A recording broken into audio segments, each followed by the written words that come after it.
పర్లేదు బాగానే చేస్తా ఉన్నాడు, బాగుంది. ధర్మవరం ఇప్పుడు అభివృద్ధి చెందిందంటే ఆయన వల్లే. ఏమంటే ఆయన ఉన్నంతంగా చాలా మేలు. గొడవలు ఏం లేవు, అన్ని తగ్గినాయి. ఎవరైనా ఏదైనా స్పందించినా కూడా బిరిక్కన వెంటనే స్పందిస్తాడు. మళ్ళీ వచ్చే 2024 ఎన్నికల్లో ఆయన ఎమ్మెల్యేగా గెలవాలని ధర్మవరం నియోజకవర్గం కోరుకుంటుంది.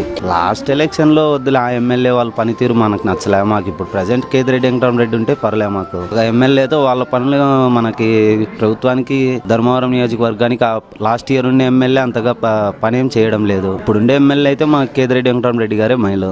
వీళ్ళ ఎమ్మెల్యేలతో పోల్చుకుంటే ధర్మవరం బెస్ట్ అంటే కేతిరెడ్డి వెంకటరామరెడ్డి గారు. చాలా మంది పోటీ పడుతున్నారు, సూర్య అన్న, శ్రీరామ్ అన్న. వాళ్ళు పడతారు మామూలు. ఇప్పుడు ధర్మవరంలో చూసుకుంటే ఇప్పుడు వాళ్ళే టికెట్ల కోసం కొట్లాడుతున్నారు. ఒకరికొకరు, బీజేపీకి ఒకరు, టీడీపీకి ఒకరు. వాళ్ళకే సీట్లు క్లారిటీ లేవు. ఇంకా ఈయన వాళ్ళు వచ్చి నిలబడి ఏం చేస్తారు? ఎవరికి సీట్ క్లారిటీ ఉందో వాళ్ళకే తెలియడం లేదు. మా వార్డులో ఏ ఇబ్బంది ఏం లేవండి. రోడ్లు లేకపోయిందా, అవి ఇప్పుడు వేపిచ్చేశాడు. కాలువ సమస్య ఏం లేవు, అన్ని బాగా చేస్తున్నారు.